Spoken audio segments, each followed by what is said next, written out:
নমস্কার বন্ধুরা, আমি doctor Shankar Subhra Ghosh, assistant professor department of physiology, বেলের Shankarpur Rajiv Gandhi memorial Ayurvedic college hospital. আজকে আপনার সামনে উপস্থিত হয়েছি একটি ডিজিজ নিয়ে নয়, বাট একটা কন্ডিশন যেটা আমাদের জানা খুবই দরকার।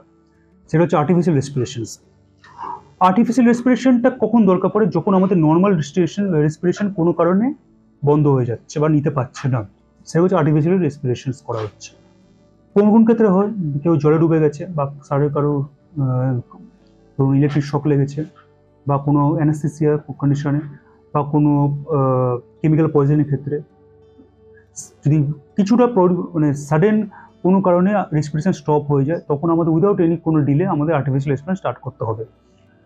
কেন করতে হবে? যদি কোনো কারণে 5 মিনিটের বেশি যদি কোনো কারণে ব্রেনে অক্সিজেন না পৌঁছয়, ঠিক আছে, তাহলে কিন্তু ব্রেনে যে ড্যামেজটা হবে সেটা হচ্ছে ইরিভার্সিবল, মানে ওটা রিভার্স করা যাবে না, পার্মানেন্ট ড্যামেজ হয়ে যাবে।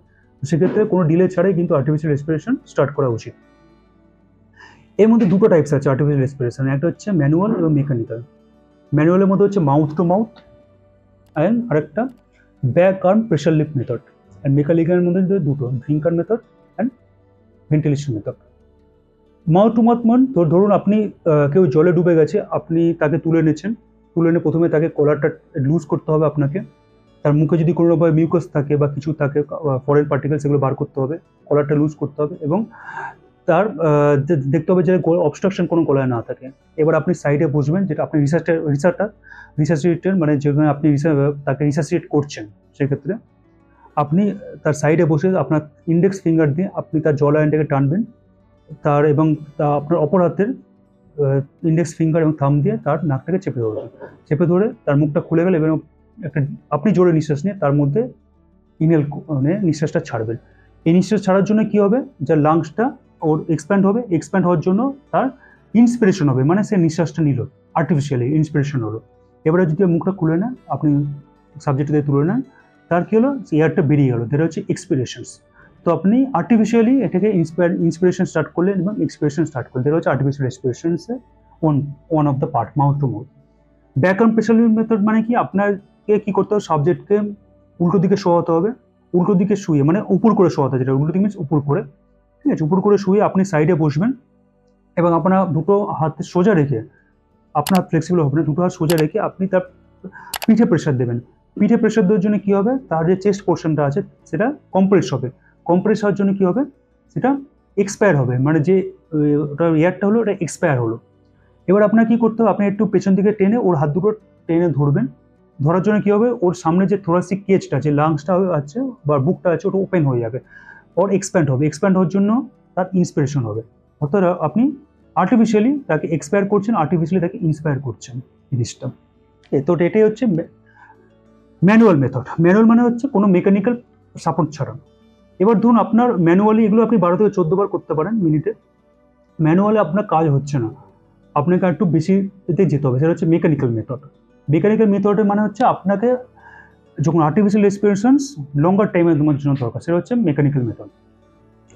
মেকানিক্যাল মেথড দুটো আছে, ড্রিঙ্কার মেথড এবং আপনার ভেন্টিলেশন মেথড। ড্রিঙ্কার মেথড মানে হচ্ছে একটা আয়রন লাং চেম্বার থাকবে, এই আয়রন লাং চেম্বারের মধ্যে আপনি সাবজেক্টকে ঢুকিয়ে দেওয়া হবে, শুধু মুখটা বাইরে থাকবে। একটা পাম্প আছে যেটাতে ভেতরে আপনার নেগেটিভ এবং পজিটিভ প্রেশার করা যাবে। যখন নেগেটিভ প্রেশার করা হবে তখন ইন্সপিরেশন হবে, পজিটিভ প্রেশার করার সময় এক্সপিরেশনস হবে। সেটা হচ্ছে আপনার ড্রিঙ্কার মেথড বলে, or iron lung chamber. Ventilation method কি হবে? ভেন্টিলেশন মেথড হচ্ছে আপনার যেটা নর্মালি আমরা দেখি, একটা টিউব ইনসার্ট করা হবে, ঠিক আছে, ইনসোভেশন দিয়ে। টিউবটা বাইরের যে মেশিনটা আছে সেটা দিয়ে আপনার উইথ প্রেশারস অর উইথ ভলিউম আপনার পজিটিভ নেগেটিভ করা হবে, তার জন্য ইন্সপিরেশন বা এক্সপিরেশন হবে।